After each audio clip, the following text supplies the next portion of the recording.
and welcome to Adjunct Insights, a podcast. I am Patrice Williams-Shuford, Director of Instructional Quality here at Northwest Florida State College, and this is our very first episode for this academic year.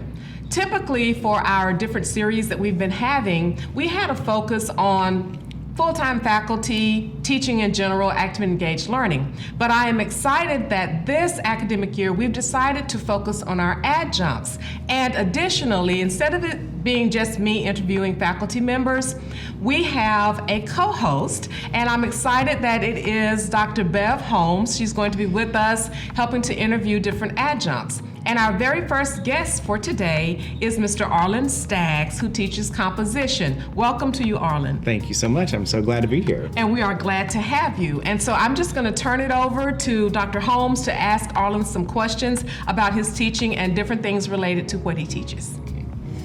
Arlon, what are some links that you see between your MFA, Master of Fine Arts degree, and your teaching ENC 1101 here? Yeah, it's a great question. The MFA program, it was creative writing, and so it was very workshop, kind of anything goes.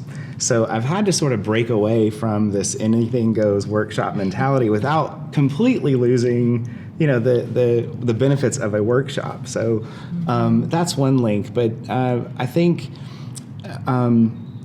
I try to also incorporate and nurture the style that I see from each writer and not try to really force them to conform to a certain way. Mm-hmm. Okay. Yeah. Thank you. All right.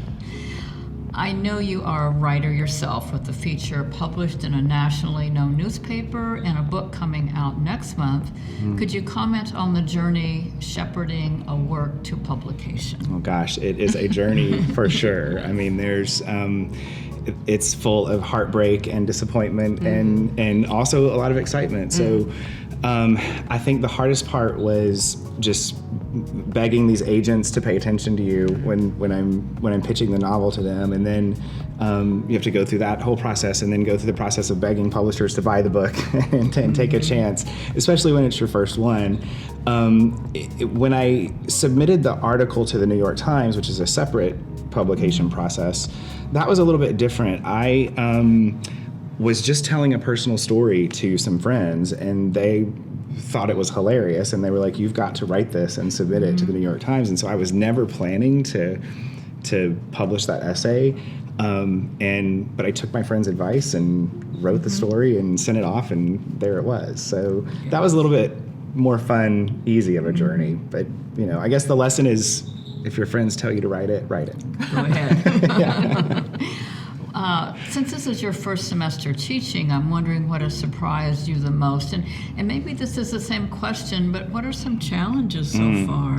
Yeah, I think the thing that has surprised me the most is one of the comments I would get when I tell people in my life I'm going to be teaching freshman comp.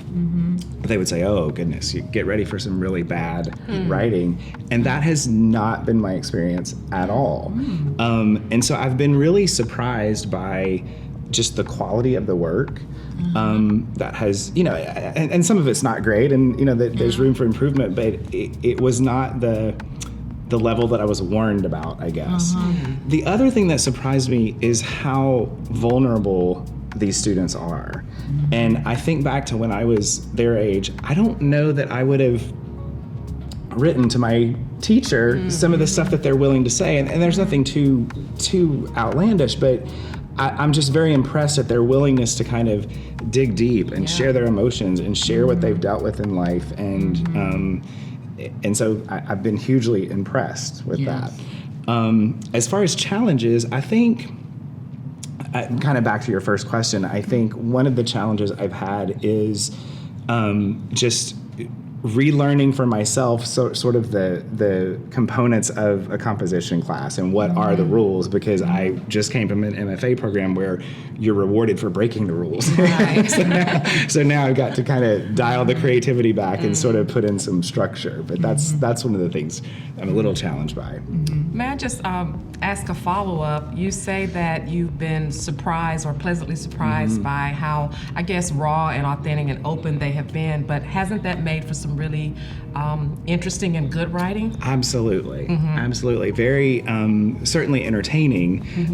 But also, I just think I think they're learning why to write, why express yourself. Wow. And, we went out of the gate with writing a literacy narrative. And, I made the link for them that, when you go in for a job interview, the first question they're going to ask you is, tell me about yourself. That's right.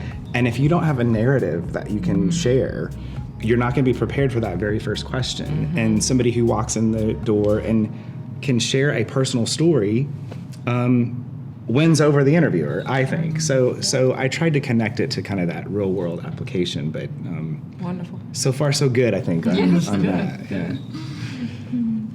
I imagine when you went to college, your fellow students were college age or older. What strikes you about our population of young students here, mostly 16 or 17, either collegiate or dual? Yeah.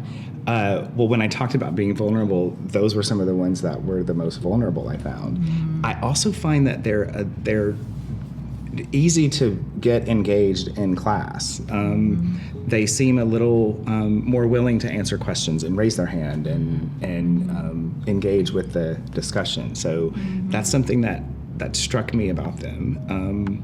And as far as their quality of writing, whoever taught them writing before me did their job. And that's been clear.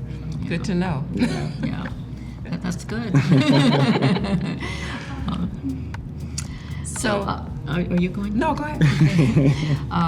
What do you do in your free time when you're not here teaching? Oh gosh, well, given I have a book coming out in 2 weeks, that is pretty much taking all of my free time. And as a debut novelist, really, the publisher doesn't give you a lot of like marketing and advertising resources. So I'm in the trenches learning how to do social media and learning how to market a book. So that's taking a lot of my time is a lot of Instagram, which I don't love, but it's kind of a necessary thing right now. But I also love to play pickleball and tennis and be outdoors and go to the beach, which, is why we live here. So, Yes. Yeah. Thank you. Is there anything else? Well, first of all, thank you so much for being Yes. here, and what you've shared has been wonderful and quite inspiring, actually. Yeah. Is there anything else you'd like to add?